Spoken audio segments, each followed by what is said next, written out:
রান্নাঘরে আপনাদের সবাইকে স্বাগত জানাই। আমি আবার চলে এলাম একটি রেসিপি নিয়ে।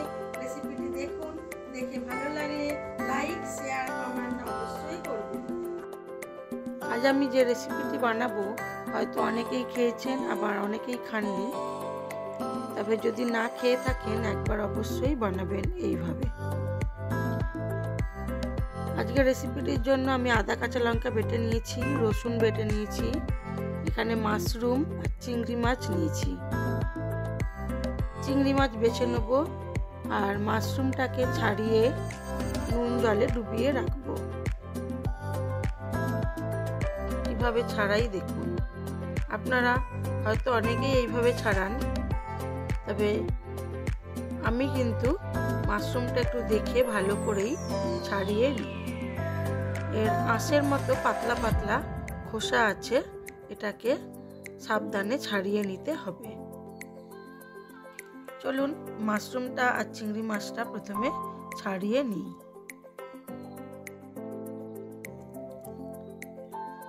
ভালো করে চটকে ধুয়ে নিয়ে এটাকে তুলে নেব। তারপরে পাতলা পাতলা ছালগুলো মাশরুমের গা থেকে ছাড়িয়ে নেব, নিয়ে আবার গরম জলে ডুবিয়ে দেব।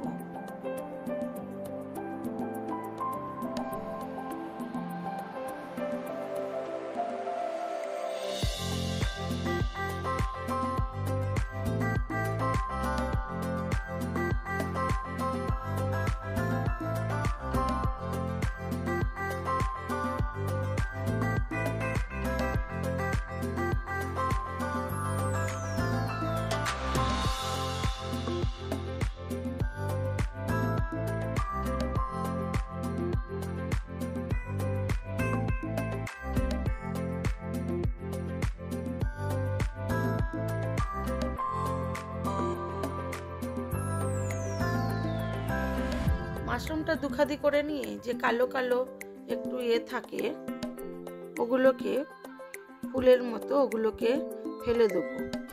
দিয়ে গাটা এরকম পাতলা পাতলা ছাল ছাড়িয়ে আবার এটাকে নুন গরম জলে ডুবিয়ে রাখবো বেশ কিছুক্ষণ।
পুরো মাশরুম আর চিংড়ি মাছ ছাড়িয়ে আসছি।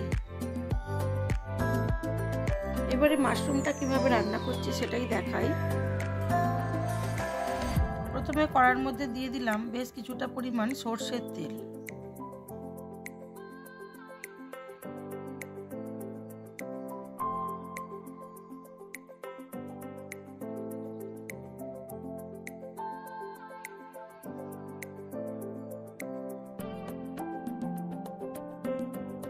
তেলটা আমার খুব ভালো মতো গরম হয়ে গেছে। আমি এবারে ছোট ছোট চৌকো করে কেটে রাখা আলুগুলোকে প্রথমে লাল করে ভেজে নেব। খুব ভালো করেই ভাজবো যাতে আলুগুলো ভাজতে ভাজতেই সেদ্ধ হয়ে যায়।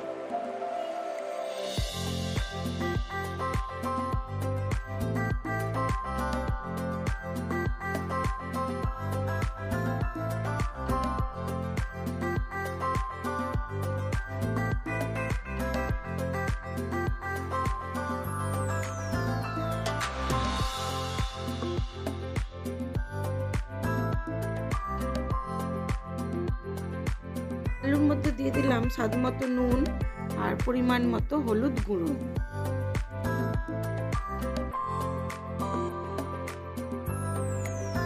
আলুটা আমার খুব ভালো করে ভাজা হয়ে গেছে। আমি এবারে এর মধ্যে দিয়ে দেবো ধুয়ে বেছে রাখা চিংড়ি মাছ।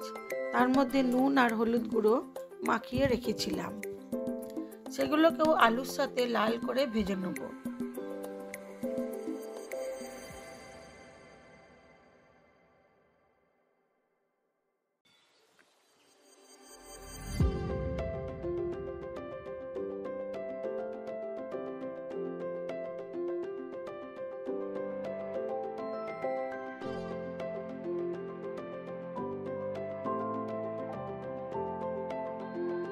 চিংড়ি মাছ আর আলু খুব ভালো করে ভেজে নেওয়ার পর এর মধ্যে দিয়ে দিলাম বেছে ধুয়ে রাখা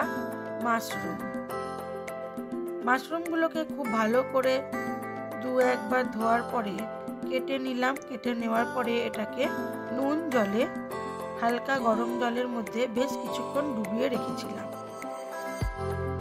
এবারে আলু আর চিংড়ি মাছ ভেজে নেওয়ার পর দিয়ে দিলাম মাশরুমটা দেওয়ার পর একটু জল বেরিয়ে গেছিল, সেই জন্য এটাকে জোর আঁচে ভাজতে হবে বেশ কিছুক্ষণ।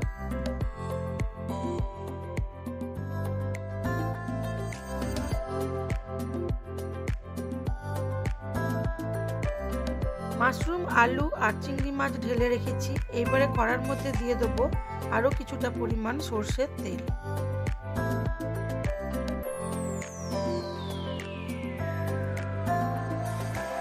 তেলটা খুব ভালো করে গরম হয়ে গেছে। দিয়ে দিলাম গোটা তেজপাতা, গোটা শুকনো লঙ্কা আর গোটা গরম মশলা।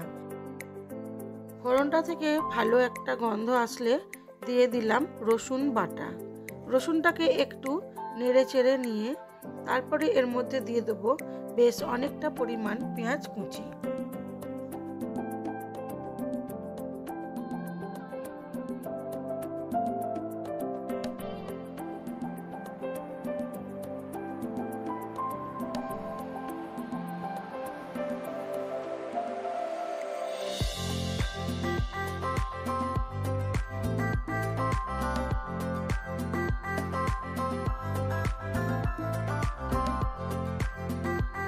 পেঁয়াজ কুচিটা দিয়ে স্বাদ মতো নুন দিয়ে এটাকে মিডিয়াম আঁচে ভাজা হতে দেব।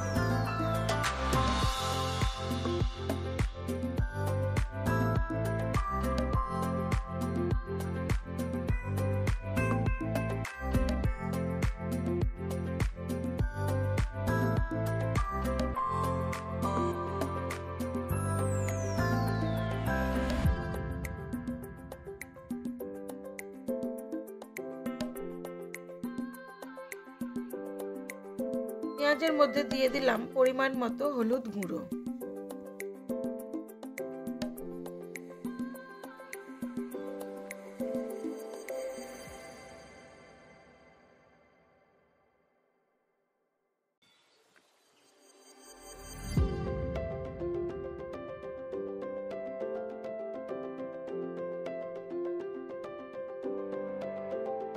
আর দিয়ে দিলাম আদা কাঁচা লঙ্কা বাটা।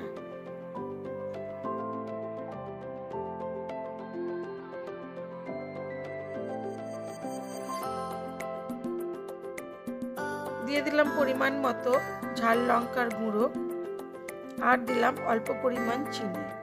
এবারে এটাকে আবার ভালো করে কষিয়ে নেব।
মশলাটা খুব ভালো করে কষানোর পর দিয়ে দিলাম টমেটো সস।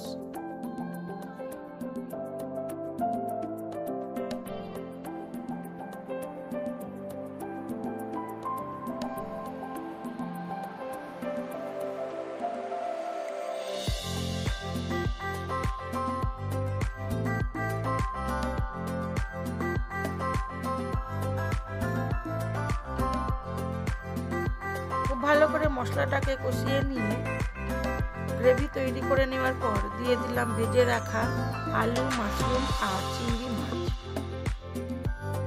এবারে দেবো এর মধ্যে অল্প একটু গরম জল, যাতে গ্রেভিটার সাথে সব কিছু ভালো করে মিশে যায়। দিয়ে ঢাকা চাপা দিয়ে মিডিয়াম আঁচে আরও কিছুক্ষণ হতে দেবো।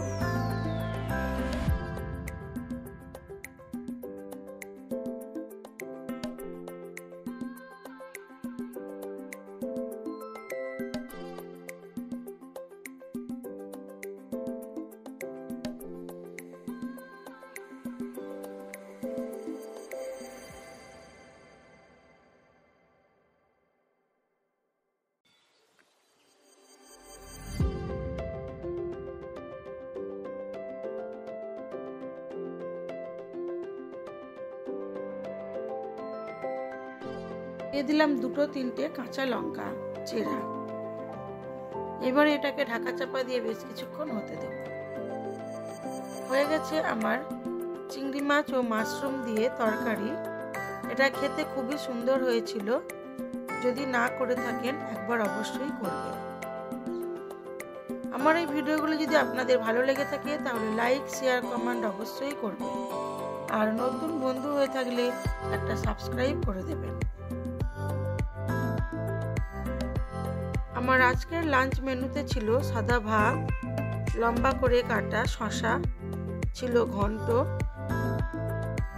আম দিয়ে মুসুর ডালের টক, আর ছিল আলু, মাশরুম আর চিংড়ি মাছের তরকারি, আর ছিল কাতলা মাছের টক। আজ এই পর্যন্ত। সবাই ভালো থাকবেন, সুস্থ থাকবেন, নিজেদের খেয়াল রাখবেন।